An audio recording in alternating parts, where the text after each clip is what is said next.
বসতে, তাদের জন্য গণভবনের দরজা খোলা আছে, তারপর তারা কেন এই সংলাপে বসতে চাচ্ছেন না? আপনি কি মনে করেন? আমি বৈষম্য বিরোধী ছাত্রদেরকে বলবো, তাদের যে দাবি কোটা সেটা পূরণ করেছে মাননীয় প্রধানমন্ত্রী। এখন তাদের আর যে দাবিগুলো আছে, তারা মাননীয় প্রধানমন্ত্রী বলছে প্রধানমন্ত্রীর দরজা খোলা। আমি এই কোমলমতি ছাত্রদের বলবো, আপনারা কারো বলির পাঠা না হয়ে কোনো রাজনৈতিক দলের উদ্দেশ্য এজেন্ডা বাস্তবায়নে না গিয়ে আপনারা মাননীয় প্রধানমন্ত্রীর সাথে দেখা করে আপনাদের যে দাবাগুলো আছে সেটা মাননীয় প্রধানমন্ত্রী থেকে আপনারা আদায় করে আনতে পারবেন, এটা আমি বিশ্বাস করি।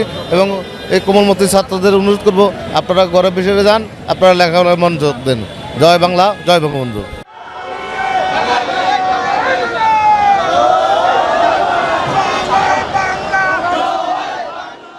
প্রধানমন্ত্রী শেখ হাসিনা ছাত্রদের বলেছেন তাদের জন্য গণভবনের দরজা খোলা আছে, তারা এখনো আন্দোলনরত অবস্থায় আছে। আপনি কি মনে করেন তাদের এই আন্দোলনে কোনো ইন্ধন আছে কিনা?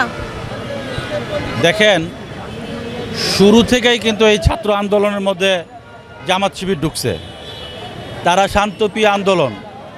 এই শান্তিপ্রিয় আন্দোলনে আপনারা দেখেন, ইতিহাস গাইটা দেখেন, যখন কোনো শান্তিপ্রিয় আন্দোলনে নাশকতা তৈরি হয়, তাহলে যারা শান্তিপ্রিয় আন্দোলনে নেতৃত্ব দেয় তারা কিন্তু সাথে সাথে তাদের আন্দোলনটা প্রত্যাহার করে, যদি নাশকতার সাথে জড়িত না থাকে।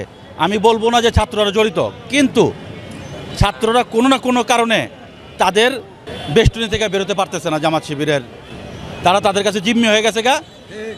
যেহেতু মাননীয় প্রধানমন্ত্রী আহ্বান জানিয়েছে ওনাদের যে কোনো বিষয়ে আলোচনা করার জন্য গণভবন খোলা, আমরা আমাদের সন্তানদের, ছাত্রদের আহ্বান করব ওরা যেন মাননীয় প্রধানমন্ত্রীর সাথে অবশ্যই তারা বসে সকল বিষয় সমস্যার সমাধান করবে।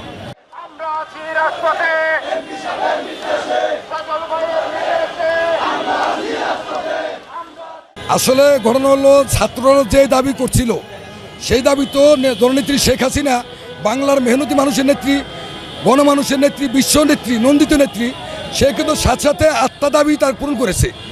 এখন তারপরও কার ইশারায়, কোন দুষ্কৃতিকারীদের ইশারায় আজকে ছাত্ররা দেখেন, ছয় সমন্বয়কে কিন্তু তারা লিখিতভাবে সিগনেচার করে এই আন্দোলন প্রত্যাহার করেছে। তারপরও মারে কারা? এরা জামাত শিবির, এরা স্বাধীনতা বিরোধী, এরা দেশের ধ্বংসাত্মক রাজনীতি করে, এরা কোনো ভালো মানুষের রাজনীতি করে না। এরা জন্মলগ্ন থেকেই বাংলাদেশের বিরুদ্ধে আজীবন বিরুদ্ধে রয়েছে। আশা করি ইনশাল্লাহ জননেত্রী শেখ হাসিনা যে ছাত্রদেরকে যে আহ্বান করছে, সে আহ্বানে সাধারণ ছাত্ররা সারা দিয়েই এই সমস্যার সমাধান হবে। জয় বাংলা, জয় বঙ্গবন্ধু, জয় হোক বাংলার মেহনতি মানুষের।